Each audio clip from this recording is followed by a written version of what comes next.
Hello, I am so glad to have you for this episode of the Enneagram and Marriage podcast. And I'm so glad that we get to be joined by Dr. Holly Oxhandler for a topic I know you need if you press play today, and that is how to care for the soul of a helper.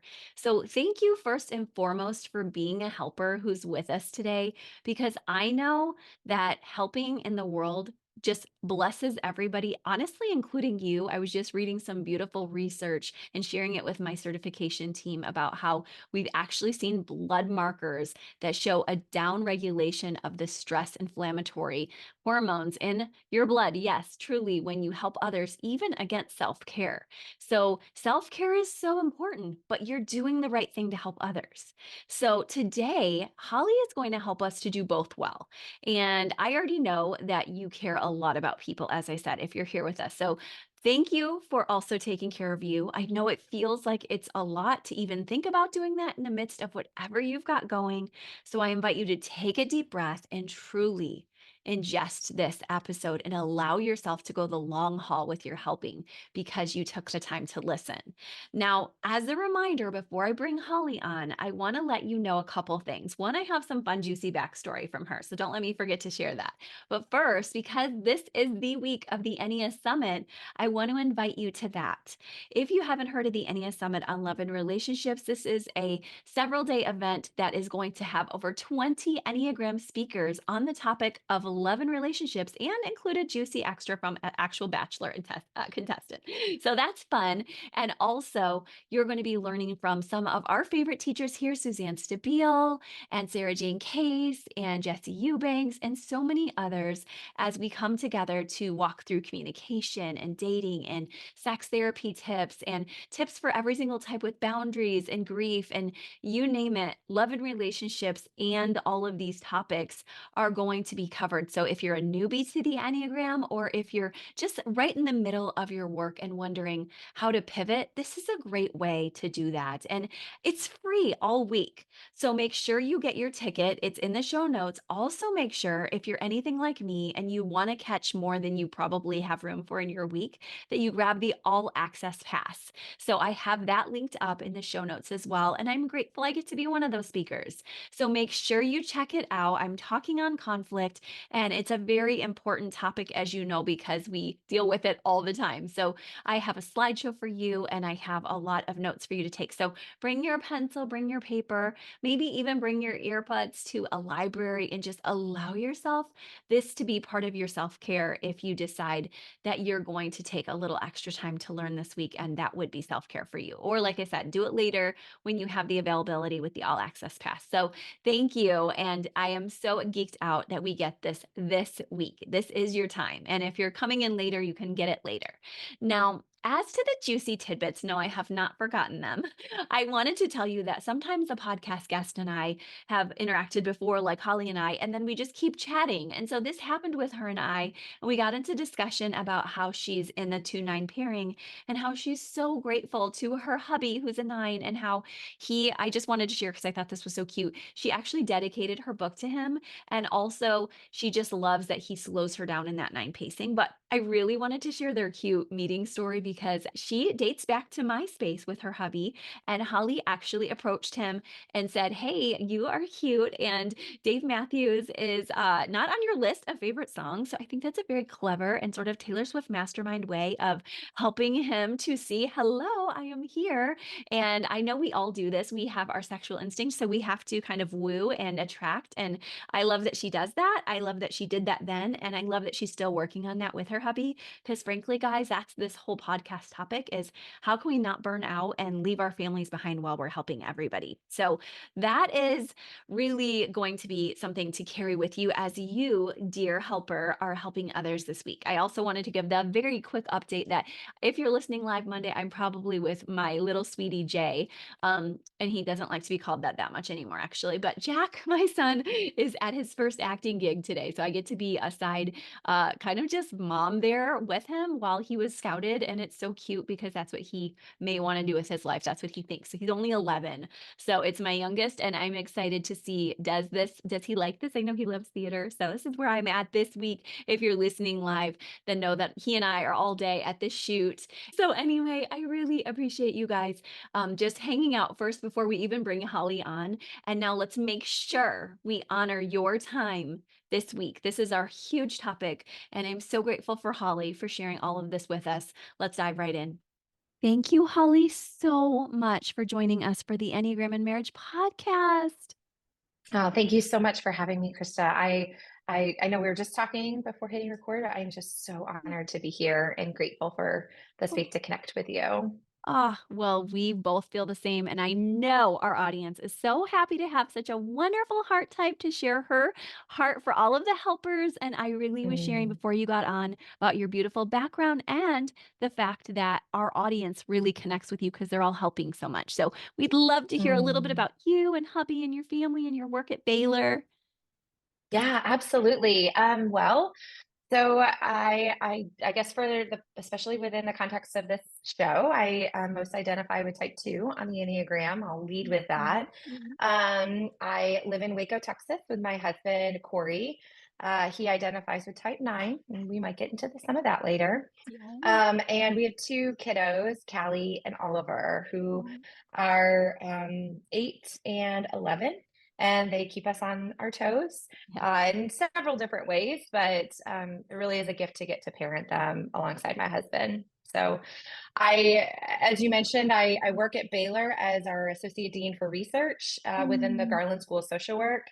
And I love that I get to help faculty get excited about their research and the Mm. ways that they serve others through their research. So, Mm. so I serve in that capacity, and then I also do my own research around the intersection of faith and spirituality and mental health, and the ways in which mental health care providers are Mhm. paying attention to this important area of people's lives as they are walking alongside them through some of the most difficult layers and experiences Mm. that their clients may be navigating. Mm. So, so Mm. those are a handful of little layers, Mm. and I'll pause there. I think, yeah. Oh my gosh, that's really rich for everybody to hear because I think that Mm, people are excited in addition to the beautiful layers of hearing how can mental health providers connect spiritually with their clients or encourage them in their spiritual walk, which I know you are studying a lot of, and I've been yes, encouraged by that's that correct. part of Yeah. your research. Oh, I feel thank like you. Yes, I feel like what's also intriguing to those listening is that as a two, and I have a lot of two clients like this as well, and we know both of us know Suzanne Stabile, and many of our listeners know her as well, that you also have such a research heart. And I love shaking things Mm. up a bit. So tell us how your two goes along with your research. I hear that there's a lot of caring in that. Yeah, absolutely. So whenever like I know that when I talk about research, a lot of times folks may hear that and again maybe cringe a little bit at the idea of research or Yeah. the thought of like, I don't, they're overwhelmed by it, they're scared of it, anxious about it. But I see research as a way of serving others. Mm, In social work, we are engaged in working with individuals, families, and communities in several different ways. And we teach our students to pay attention to how to support those different groups. But one of those ways to support those groups is through research. So mm, creating an opportunity to uh, hear the stories from these individuals and families and communities. Um, and to synthesize them in a way that honors these groups mm, with a posture of humility. Um, so the ways in which I see research as serving these folks is it creates a space to hear their stories, mm, to share them appropriately, and to help others better understand perhaps what these groups are experiencing or their preferences or the things that they care about, mm, or what they're navigating. So mhm, the research that I do primarily is looking at mental health care providers and the ways in which they are integrating their client spirituality in practice. And what I've learned over the years is overwhelmingly these providers they want to create a space to talk about client spirituality, but they don't always know how to do that. mm, They may not have received the training on how to do that. And so mhm, my hope is that this research helps to empower mental health care providers to Mhm. seek that training to support their clients in this area of their lives, as well as to, so I've got the mental health care provider piece. And then when it comes to the clients, I also do research to better understand, what do clients want? Do they Mm. want to talk about their faith? Who do they want to be the one to bring it up? And so Mhm. creating that space for the clients to say, this is an important part of my life, or it's Yeah. not, they can, Yeah. discern that. I Yeah. just I love creating those spaces for that. And then Mhm. also coming alongside my faculty colleagues and Mhm. my students and Mhm. helping them serve in the way that they were uniquely equipped to serve through their research. Like Mm. that just Yeah. lights me up. Oh So, my yeah. Yes, you bring that love right in and you care so Mm, deeply and you have such a harmonic sort of way of approaching them like I want to work with you versus just this is me and my research over here. And even from reading your book, I can tell that and following your Instagram now that you just allow mm, yourself to pour into community as well with the research. Like you said, there's a goal to it and it's love. yeah. So Yeah. I'm sure you and your hubby both have some of that with him being a 9. Can you tell us maybe just briefly before we move on, just a bit about like that 2-9 dynamic in marriage and anything that you would think listeners who share that dynamic might love to just say, yes, me too. Yeah, yeah.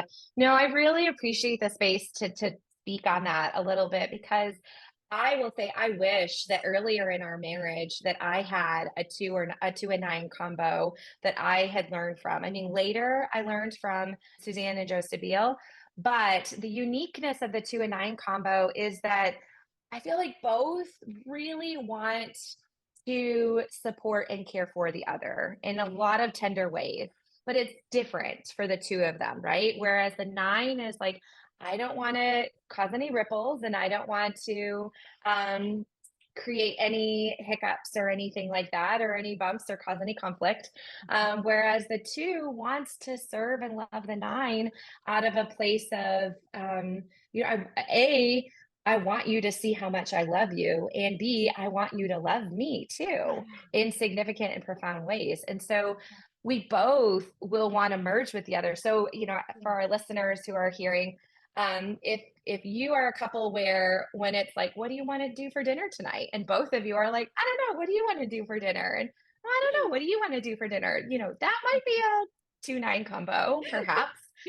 Because that is a common conversation, I feel like, in our household, or not just dinner, but several conversations of what do you want to do on this, and making decisions can be really difficult for, I would say, for my husband and I. So that's Yes. been, yeah, yeah, yeah. So that's been bumpy and interesting, but it also, one of the things that my husband and I have learned over the years that I wish I had learned sooner was one, well, for both of us, the need to speak our needs Mm, specifically, because he will want to merge with whatever it is that I want to do to keep the yeah. peace. Yeah. And there are times where I really need to speak up and saying, hey, I need you to do this thing. And Yeah. I know 9 sometimes can be slow to action for lots of different reasons, and for better, for worse. But Mm, I have had to really learn how to communicate my need for him to step up and engage and do things mm, over the years. So mm, that's been one. I would say too that the Enneagram did help though in our marriage in mm, understanding, where I would be like, babe, I don't know why you don't see that this thing needs to be done, because as a mm. 2, I'm trying to pay attention to all of the needs of all of the people Yeah. and intuiting those things. And Yeah. he is really, it's just not his go-to. And so I Right. feel like the Enneagram was helpful for me to like, oh, you you really don't see that Mm, this person needs this and this person needs this and this person yeah. needs this. And Yeah. at the same time, I have had to learn to be much more patient Mm, with him and his timing, because the more I would push to be like, hey, honey, I really need you to get this done, you mhm. know, he understandably he could dig in his heels if he wasn't in a good Mm, spot, or be like, no, I'll do that later. Or I mean, yeah. I needed to communicate it more clearly without Yeah. assuming that he could intuit what I needed. Mm. So, Mm. anyways, Yeah, that's yeah. well said. That really Oh, speaks well. to everybody because we have these body types who are like so sensing Yeah. oriented. And they're not Yes. necessarily picking up, even in their merging on the intuiting, and you're like, "But I wasn't clear about it, so how are they ever gonna he's ever Right. gonna know?" And so, That's right. but yet, of course, like you said, you wanted to make sure your heart was taken care of and that he wasn't dormant. So I know we're Yeah. always at work. I love hearing that. And as a helper, thank you for also caring for your husband. That's something we talk a lot about here, as so many have Yes. these helper hearts, Mhm. just spouses too. So Yeah. thank you. It's beautiful. Tell us a little bit about just in your work in Soul of the Helper, you talk about some of the practices you've developed because we move so fast. This is just how we work as helpers. There's always somebody who calls us afresh with a crisis, whether it be friend, client, you and I both know we meet people at the grocery stores and they want help too. And so Yes. Yes. I think Yes. that's just part of it all. So tell us, like, Yes. what is a practice that you find revitalizing? In fact, I love your morning practice if you want to share that one at all, Mhm. Yeah, because I totally. actually Yep. started using that from your book. Oh, Krista, that's amazing. So I want to Yeah. hear about actually, do you want to tell Aw. me I want to hear a little bit more about that. Like, how is that looking?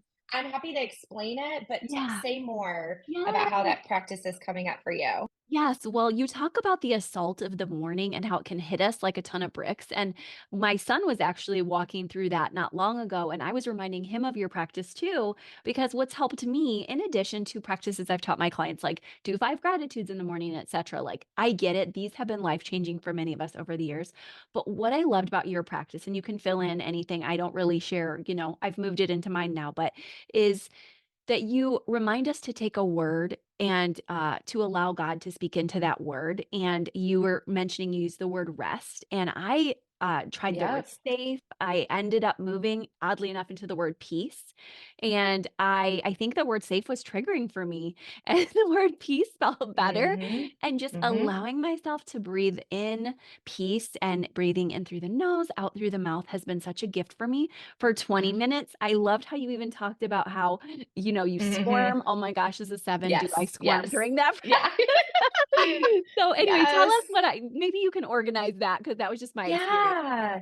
Yeah. So, um, no, I really appreciate you bringing up this practice. So this is Mm, one, centering prayer is one that I learned about several years ago and have just found it's incredibly important for me to have a space for silence and solitude and mm, stillness mm. to begin the day. And I think, Yeah. especially as someone who identifies with type 2, but I think this is important for all of us because I know that there are several different ways in which we view the Enneagram, but I do think that we each have a little bit of each of the types within Yes. us, Yes. even though we have a home base, right? Mhm. So, for the ways in which we all have that helper within us, but especially for those who most identify with type 2 as a helper, we've really got to have a space where we connect within ourselves before we go out and serve others because our instinct is to just go out and meet other people's Mm. needs and see the needs and do everything we can to serve.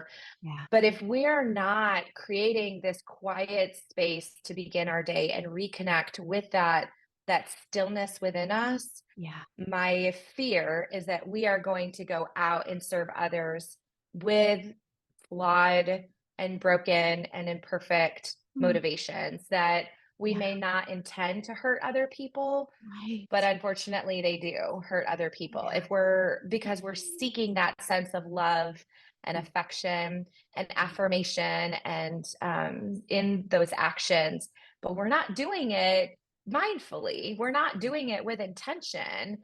Mhm. So we've got to refill our own bucket to start the day, Mm. um, as we go out and serve others. So that practice of centering prayer, very practically, it looks like spending, as you mentioned, 20 minutes, but 20 minutes might feel really scary and hard for folks. So Mhm. I like to say, even if you can start at like 2 minutes or 30 seconds, like that's fine. Mhm. Um, but just to start with a brief with that window, identifying the word, which I love that you shared that you had started with safe and changed it to peace to meet your needs. I think that's beautiful. For me, it's been rest because I need that connection of rest Yeah. to begin each day.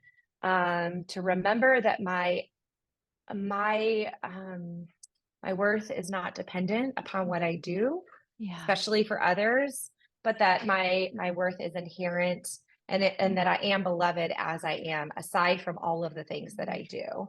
Mm, And so identifying that word, using that word as a way to return to my breath when I get distracted or when I have all the thoughts or the to-dos, and it's very practical in the book of like all the things love I'm that. thinking about, Yeah. right? Yeah. Like it is, as soon as we get quiet, all of those thoughts surface, Mhm, or the scratches or itches that we have or whatever.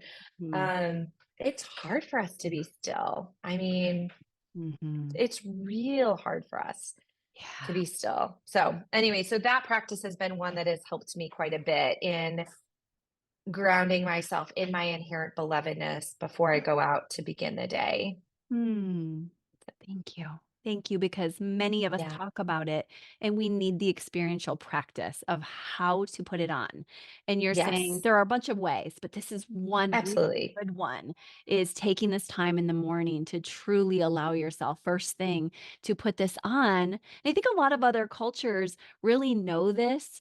And I think that, of course, we know from that Christian lens, sometimes we forget that because in our rush to love others, we forget to love ourselves. Tell us also a little bit about just your heart for it just from your own space, because I know you hinted at it, but it sounds like, and I got to read about this in your book too, and I hope others will too, but just that it had to come to you. Your doctor gave you 12 adages, which funny enough, my husband's a medical provider, so I had sent those to him too and said, these are Oh, great. This is that's a great script. awesome. So tell Yeah, us a that's little so bit about great. that. Yeah.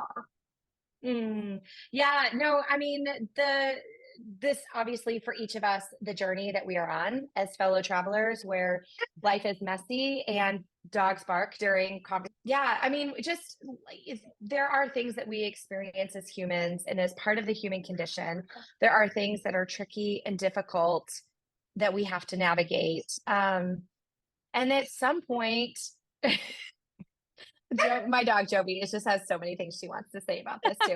At some point, the things that worked for us, they just don't work for us anymore, right? And so I write in the book about a couple of seasons, but there are seasons in which we bump up against those layers that we don't have any more access to coping Mhm. strategies, right? Like we get to the point of burnout. And so for me, that did look like I was juggling and taking on way too many things. I was Mhm. seeking that affirmation and those accolades from others in Mhm. unhealthy ways.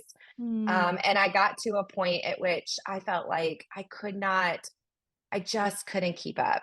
I just couldn't keep up. So I went to the doctor, Mhm. um, and I had fully anticipated he was going to be like, I got 10 minutes. That's it. Here's what I can do. I can write this prescription and go on. And no, he sat down with me and gave me several strategies and tips and Mhm. helped me think through and walk through what are some coping strategies that can help through Mhm. the season of burnout that I was navigating? And I Mhm. realized as helpers, we all bump up into these seasons where we, we're going and doing and helping and serving and advocating and offering, Mhm. Mhm. and we just are not infinite beings. Like we cannot give beyond our capacity because at some point it catches Mhm. up with us Yes. and and we are forced to stop. Anyway, so yeah, I just there got to be that point where I, had reached burnout, Mhm. um, Mhm. had extended myself far beyond my capacity. Mhm. And, I do think that there are times where things come across our path that it's like, oh, here's another invitation to Yeah. lean into and navigate the next things that we need to navigate or learn just as fellow travelers. And Yeah. so, I mean, yeah, so there's several stages within this book that were pretty transparent in terms of how I've navigated that just as one person. Mhm. But it is built upon several layers of my own research as well as my own journey because it's like the research helped to open up my eyes to certain things that I had to navigate as a helper Yeah. and um and then we needed the practical layers to kind of move Mhm. through those stages that I proposed in the book. Oh So my gosh. Oh, I'm I'll so pause there. glad. Yes, no, that's great. Thank you. I think that what you're reminding us of is these needs are ongoing. Like we're going to That's have them right. for a while. If we're helpers, this is Hmm. never going away. So it's That's right. ongoing work. We're going to get dysregulated more than your average person. And I think Yes. that's what I was talking with a two therapists on my staff yesterday. We were talking about Mm, how when you have a helping profession, which many of our listeners do, or their parents, yes. um, it's like you're in this space of like, my garment's already been touched, so I have to have some rest, or I'm not going to be a service to those people, or I'm going to be using That's unhealthy right. coping mechanisms, lopsided. So I Yep. love that you were sort of surprised by your doctor to say, not just, Hmm. medicinal, but look at something holistic before you even look at medicinal. What can you try? Yes. Even if you're still going to be a helper, you're still going to be extremely busy, you're still going to have things throw you off guard. What are some Hmm. basic root practices? I love that one of them was date night with your husband. I love Yeah, that. that's That saves our right. lives That's sometimes. right. Yep. Yep. Yeah, and that has changed. I mean, to your point that this changes over time, right? In Yeah. different seasons and as we navigate different layers of, what it is to be human or as parents or as a partner or, navigating a pandemic or anything like Mhm. that, right? Yeah. There are things that we Mhm. navigate, but yeah, date night was one and we were real good, I would say, for a long time about doing like one night a week where we would do that. And Mm. then, of course, life happens. And then it's like, okay, well, now we're in a season where we need 2 hours while the kids are in school one day Mhm. during the week. Yes. That's going to be our date time Yeah. because in the Mhm. evenings, we've got too many other things going Yeah. on. And so, prioritizing that is important. And even Mhm. with that list that my doctor provided, like, I wish I could say I'm doing every single one of Oh, them right. perfectly. But Yeah. of course I'm not, right? Right. So Right. it's just, again, those invitations to circle back to like, what are some tender ways that I can care for myself? Mhm. Recognizing to what you were just saying, if I continue to pour out and give to others Mhm. to the point of like empty, bottom of the barrel, empty, Mhm. bucket, I'm really afraid that I'm going to be drawing on burnout Mm. and frustration and anger and resentment to Mm. serve others. And there's such a risk of hurting in that Mm. process. And Yeah. I know helpers don't want to hurt in their efforts of helping, but Mm. we've got to do that uncomfortable work of caring for ourselves Mm. so that we can care Yeah. for others well. Yeah. Yeah, and that is your reasoning. You're like, "I can't do this unless I remember, of course, that I am worthy." I love that that's one of your Right. practices, but also, like, I won't be able to help others, and I know that's what helps my Right. husband with his 2-wing, very, very strong 2-wing, that he's like, Hmm. "Okay, I have to do this or I won't be able to help others," and that just Right. fuels you, but it makes me excited for you too. Like, I'm really glad you have that list that you can go back to, that every listener, hopefully you will make a list and also grab Holly's book for this great list that I sent to Mm. Wes. I also love that you take us from this space of thinking a lot about just what's Uh-huh. troubling us and being activated within this dysregulated body to a space of Uh-huh. heart, but also to your book's title, also to a space of soul. And you have Mm. practices. I want everyone to see those 7 practices in your book, but can you maybe share one with us before we end that people can take with them to allow them that space to say, here's something to get you sitting with your heart and soul a bit more in the midst of all your helping? Yeah, yeah, absolutely. So Mm. I think if it's okay, I would love to just for listeners to hear kind of these 7 stages as a whole, and I'll plug in one of the practices that are really helpful. So Oh, I know for helpers, it's really hard. Like folks will be like, well, where do I start in terms of, how do I care for myself well? Because I've got all these people depending on me in all these mm, different directions. And yeah. so the book has these 7 stages which are speed, slow, steady, still, see, shift, and serve. And this underpinning message is that helpers have to wake up to the speed that they are operating so Mm, that they can begin to slow down, identify those steadying structures to like help them slow down so mhm, that they can be still because it's not until they are still that they can actually see their own inherent worth. And mm, that is really hard for helpers to admit. Yeah. But we do have to be still in order to see that within ourselves so that we can shift with Mm. compassion toward Mm. ourselves and those around us, including our partners and our Mhm. families and kiddos. And then serve from that place of knowing we are enough and that um, our worth is not dependent on what we do. So Mm. I think of that whole arc, centering prayer was one that you brought up, and I'm really appreciative that you brought that up in this conversation because that I think is perhaps one of the most important practices Mhm. out of the whole book. Um, I think the self-awareness piece is Mm. perhaps one of the second most important pieces. Self-awareness and mental health therapy. Like I think those two go hand in hand in recognizing that we may think we know and are aware of the pace of that we are moving through our lives and how that's impacting Mhm. us and the people around us, Mhm. but we really have to practice the self-awareness piece.